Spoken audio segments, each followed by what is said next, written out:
today we're going to be talking about regulation and where we are at today and where we're going. But I am incredibly excited to have with us a member of the French Assembly, Eric, who is also one of the architects of the existing framework here in France. So we'll also get a little bit of the history of how we ended up here today. So before we start, I will ask each one of you to introduce yourselves, and then we'll get started. So Eric, over to you. Yeah, I'm a member of parliament in France, which is a quiet country, as you know, everybody. A member of parliament since 6 years now, and working on digital things, that very large things, not only on cryptocurrency, but we are talking about all the buzzword day by day, year by year. That means blockchain, that means NFT, that means Web3, and everything that a legislator should see first and perhaps regulate after when something appears. So we are looking at what happened on AI now. A lot of discussion in the parliament for that, not only French parliament, but Europe. I'm very pleased to be here with you today. Thank you so much for coming. Oliver, introduce yourself, please. Hi, everyone. I'm Oliver Garrett-Jones. I'm the head of blockchain policy at the OECD. And for those that don't know what the OECD is, it's an international policy institution that brings together 38 countries that are united in their commitment in pursuing policies and governance based on free and fair and efficient and transparent markets and all of the values that come with that. And we're a platform for cooperation and collaboration between those countries on the kind of pressing policy challenges facing governments today, including very much in the digital economy. Thanks. And Patrick. So Patrick actually works at Circle as well. But before that, he was instrumental in working with the European Commission and other European policymakers on the development of MiCA. So Patrick, tell us a little bit about yourself. Hi, everyone. My name is Patrick Hansen. I'm the EU Director for Strategy and Policy here in Europe for Circle. And as Tina mentioned, I've spent quite a long time and quite some time recently working on MiCA, on the markets and crypto assets regulation and the different national implementations of this regime. So very much looking forward to discussing that. Great. Okay, so let's kind of set the scene a little bit about where we are on the regulatory time frame. So a number of years ago, the French Parliament undertook the construction of what I believe is seen as the industry as very progressive, very practical, and a very fair framework that provided a lot of clarity for crypto asset firms. Why was this important to you in the Parliament? And what would you say, personally, what led you to take on this mandate? Well, it is a very interesting question because there is so many stuff we have to so many jobs to make in the parliament around all the things that come across the world, and we have so many challenges to face off. Mm-hmm. The question is about the health, the environment, and then.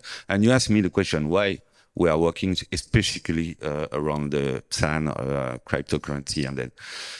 Just because I think that the President of the Republic, Emmanuel Macron, I think that Jean-Noël Barrot, after Cédric believe that the job of tomorrow will be provided by the digital economy.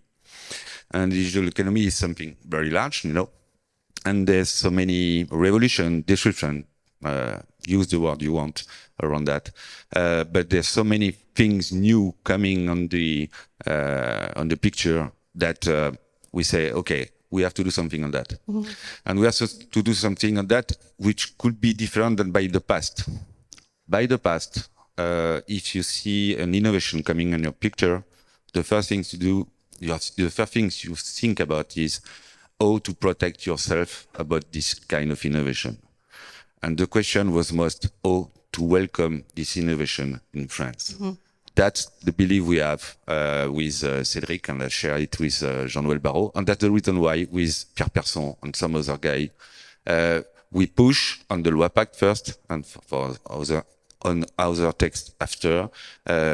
We push to have a framework which is really clearly a welcoming framework, because we are in competition with Switzerland, we are in competition with some other country, and because it was very, very new. So the good way to do that is talking with Europe, sure, and talking with the OECD, but we have to take our responsibility in France, and we believe this is a wonderful business. So welcome to this wonderful business. And that's the reason why we want something which is very welcoming. So I have a follow-up question, because you were instrumental in the last month or so. There was quite a lot of pressure from other assembly members to accelerate the mandatory registration in France, which today has a voluntary first step. And you were one of the pivotal MPs who pushed back on that. Can you tell us why you took that decision to hopefully, I would assume, let the industry continue to grow and flourish without kind of the crackdown following FTX? Was that a driver? Yeah, I think that I propose to rewrite this dangerous provision for the sector with the aim of accompanying towards to the European MiCA regulation by responding in a more appropriate way to the objectives of protecting investors or restoring confidence in these markets, without putting an early end to the flexible re-registration system installed in France. The final version of the text, if you want to see the article number 5, has straightened the restriction measure, which will not apply to already registered players. And this is a victory compared to the initial draft. That's the goal. As said the Mandalorian, that's the way. Well, I know that the industry thanks you for your practical approach. Patrick, I'm going to throw it over to you next. So, we understand that the PISON and its framework was instrumental in providing a foundation for what became MiCA, and the interpretation of that legislation and that oversight framework really informed a lot of Europe's thinking around managing risk, around AML, around market conduct, which is one of the things that we haven't seen a lot of regulatory frameworks address. Where do you think that MiCA jumps off from the PISON into a European-wide framework? What's great about it, and is there any work left to do? Yeah, so essentially, for those who don't know how EU regulation works, it's a very, very complex process. You have to find a compromise between 27 countries. And not only that, you also have to find a compromise between the three main legislative bodies in the EU: the Commission, the Council, and the Parliament. So that process is so complex. And on top of that, you have a subject matter like crypto asset that honestly is hard to understand for many of the policymakers out there. And that's why we haven't seen so many comprehensive regulatory frameworks out there for. Actually, the EU is the first major jurisdiction to adopt such a framework. And so, first of all, I would like to say that the EU should really be applauded for going first here and for pioneering that complex work. And obviously, the French have been really crucial in that effort. Not only have the French actually launched that PISON framework that Monsieur Botorel and many others have spearheaded, but also the French were the key negotiating part that pushed MiCA through the finish line. Because the French, just as a background, the Council of the European Union is presided always by a different country. And the French were actually having the presidency of the EU Council last June. And in the last couple of hours presiding the EU Council, the French pushed MiCA through the finish line and basically made sure we have an agreement on MiCA. And that's mainly thanks to the French government, to very pro-crypto French MPs like Monsieur Botorel. And at the end of the day, as you mentioned, Tina, I think MiCA is very close to the PISON framework. You have a couple of aspects that are in addition to that. So MiCA incorporates also what we call payment stablecoin activity. The PISON framework really focuses on crypto asset services like custody and exchange. But I think together with the PISON framework, together with the existing e-money framework that exists here in France today and that is overseen by the ACPR, and Jeremy just announced before lunch that we also applied for the e-money framework, I think we really have a comprehensive regulatory framework and path for companies like Circle to get licensed and to offer its services in a regulated manner throughout the entire European Union out of France. And that's, I think, the key part to emphasize here. We have one regulatory framework that is harmonized. And once you get regulated in one EU country, you can offer those services all around the EU in 27 member states, in the largest single market of the world with 450 million consumers. And so the French should really be applauded for their effort and for their support to get MiCA through the finish line. Thanks, Patrick. Yeah. And of course, Eric, I think you would hope that many of those companies choose France to set up their operations. Correct. Okay, good. Okay, so Oliver, we've talked about kind of where we came from, where we are today, soon to move into that. From a global perspective, I think especially from the non-G20 viewpoint, the next conversation that we seem to be having is around harmonization. Now that we have a framework in Europe covering quite a large trading bloc, what does that do? How does that inspire other countries to be competitive? And what happens to those countries that maybe don't have the same legal or regulatory infrastructure? So how is the OECD thinking about maybe some kind of standards?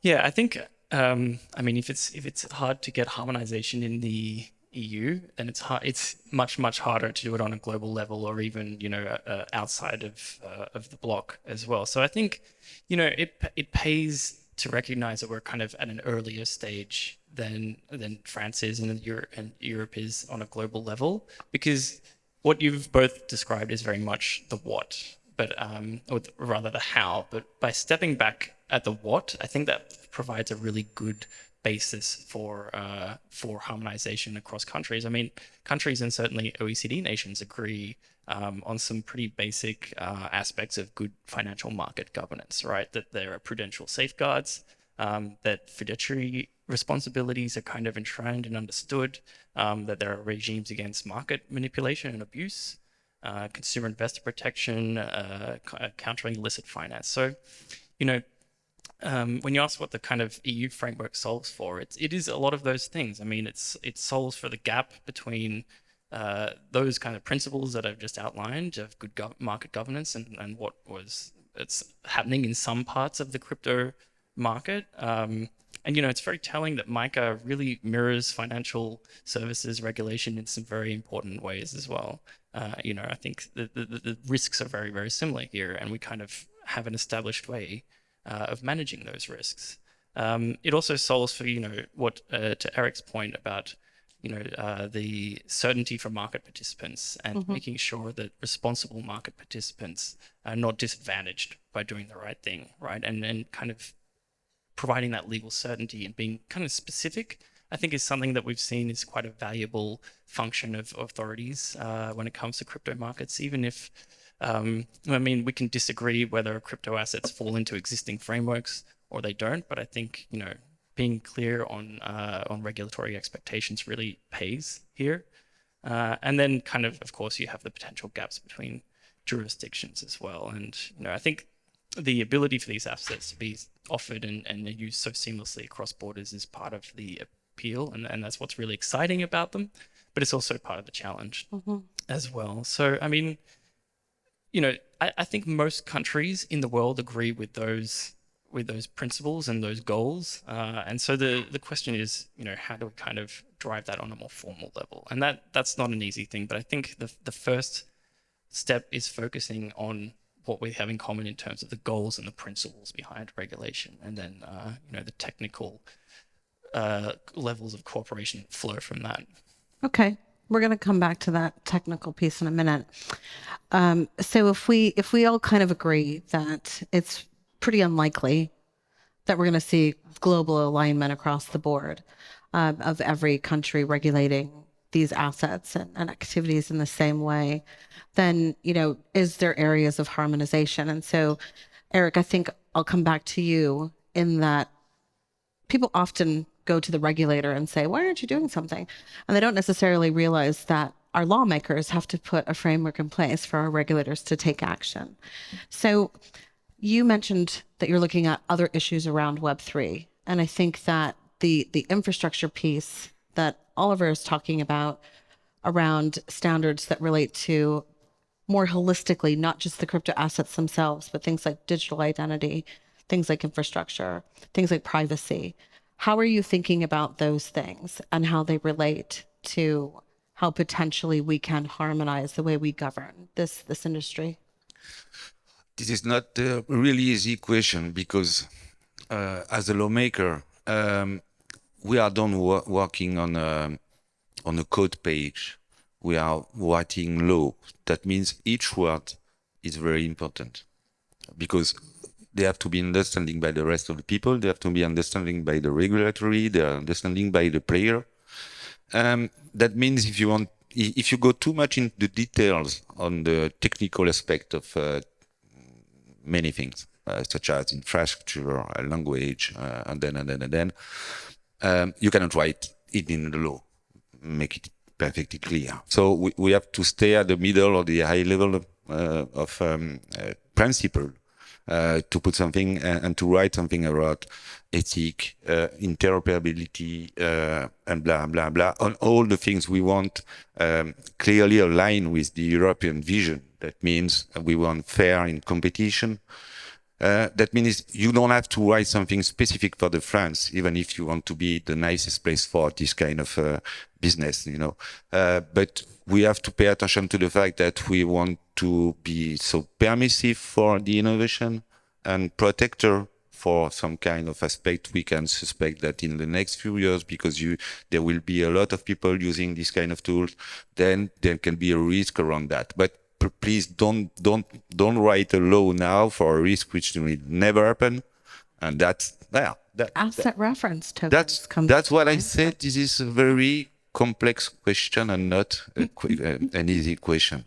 And we have to be completely aware of that. Even if you are writing the news, you are reading the newspaper, you are watching the TV, and they say blah blah blah around the crypto and blah blah, and then you want to protect a lot of people, and then everything is not possible. So that's the way I work. I think I do my best to understand, to answer your question. Sorry if it's not totally clear, but clearly a lawmaker is not an easy job if you want to write around something that are very, very technical. If you are too much in the details on the technical, you will lose a lot of people talking about the law. And if you are too far away from this technical aspect, then you regulate nothing. That's a balancing, and I think we do our best with the OECD, with Europe, to have the same approach. Okay, so we've been in this situation before, Oliver, where we didn't necessarily have clear legal structures or regulatory frameworks, and the industry and standard setters have worked through things like taxonomy, leading to work with the FATF around guidance and guidelines. So where's the role then of standards in this situation? And do we have the technical inner workings to be able to coordinate cross-jurisdictionally with standards that are going to be effective? Because I think that's always the question. Like if we're not regulating, then it doesn't have bite, and standards can be recommendations that are ignored. But to me, that seems like something that can kind of close that gap so that lawmakers can take a breath and actually see what's going to happen before they start legislating. Yeah, and I think that it's, we have been in this situation before and we'll be in it again as well. I know that the direction of Web3 innovation is a big part of the agenda at this event. And, that's going to create more thorny questions for lawmakers as the direction of innovation moves towards different types of intermediation and different interoperability between platforms and everything that comes with that, and data governance. So I think, I think that there's certainly a role for guardrails in the early stages of this. And I think that we can say with a fair bit of confidence what they are already, because new technologies are often just different ways of doing something that is already being done. And we already know what the law expects from those existing activities. And the law reflects, social and citizen expectations as well. And so I think, one of the real impetuses of crypto asset regulation in Europe was some very real manifestations of risk that were unacceptable to both policymakers and to the people on the street and the people using those products as well. So your question on standards is, I think, at the OECD, we have policy standards on a whole range of aspects of the digital economy already. We have kind of digital economy broad standards around things like the movement of data across borders and around privacy. We have tech-specific standards on technologies like AI and blockchain as well. And we have some standards coming out on some emerging issues. And in fact, there's one that they expect to be agreed this year on digital identity governance between the 38 OECD countries as well. So this is already actually a pretty substantial body of work. I mean, with some exceptions, these are, again, kind of principle-based, and they're designed to set a minimum level of harmonization and familiarity between all of those economies that sign up to them. But they also are really valuable in communicating the expectations of governments to innovators as well. And I think, I think what you alluded to, Tina, is that we did see a bit of hubris at the start of the crypto innovation cycle. I don't know what you're talking about. Where people really felt like they were inventing the future and that our current governance systems couldn't possibly keep up with them. But what we've really seen is that that's not the case. And the responsible actors here, and the ones that I think have proved to be ultimately successful and have had confidence from markets and from financial consumers and institutions, have been the ones that always had their eye on those existing kind of requirements and regulations and thought about how they would apply in these new situations and to new products as well. So I would say that it's true that there are always going to be gaps, especially in a global framework, but we also have a very good foundation there as well. Awesome. Thank you for that. So we've got a few minutes left. I'd like to ask kind of each one of you. I always pose this question to my panels, especially when I have a mix of industry and policymaker. What can the industry do to be more effective in helping you guys make sound decisions? And that doesn't necessarily mean decisions that we all agree, but decisions that are informed. So, Patrick, from an industry perspective, are there areas where industry can engage that you found effective in your previous work? And then I'll ask each one of you to answer that question. Yes, 100%. And very specifically related to MiCA and that upcoming comprehensive regulatory package for crypto in the EU, I think two things are worth mentioning here. First is MiCA is a so-called first level legislation. So the technical standards still have to be developed when it comes to how should those businesses operate on a technical standard level. And that is something that will happen over the next 12 to 18 months. And it will be actually driven out of Paris by the European supervisory authorities, the European Banking Authority, the EBA, and the European Securities and Markets Authority, ESMA. And they will publish consultations on those technical standards. And I think it's key that the industry engages with those supervisors in order to make sure that those implementation standards and guidelines are practical for the industry. And then the second part is, although MiCA is very comprehensive in its nature, it targets service providers, it targets stablecoin issuers, it sets market abuse rules, it's still a reflection of the market a couple of years back. It was first introduced in 2020. And as such, it still lacks the treatment of some phenomena and some activities in the crypto market. DeFi, NFTs, lending are examples. Also what we've seen in the recent weeks, that banks might actually introduce risks into crypto. That is something that might be also touched further on in the secondary level 2 process. And I think here, the Commission and the other policymakers in the European institutions are always open for industry feedback, always open to engage with the industry. So I would encourage everyone, and I've always had positive experience and positive feedback from the policymakers, to engage very closely with especially the 3 main European bodies on those upcoming issues that will be touched in the next couple of years. Thanks.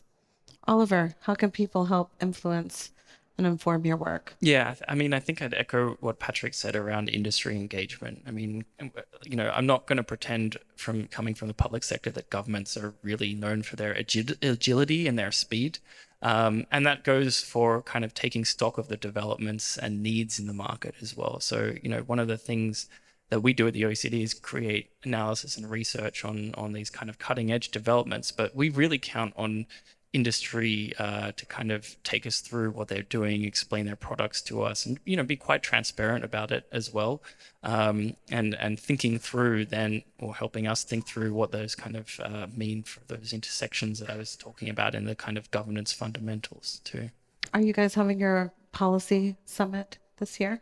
Yes. Yeah, it'll be in Q4, probably not in Paris, in a regional location to be announced. I highly encourage anybody in the policy space or anybody that cares about shaping these standards to bookmark that in your diary.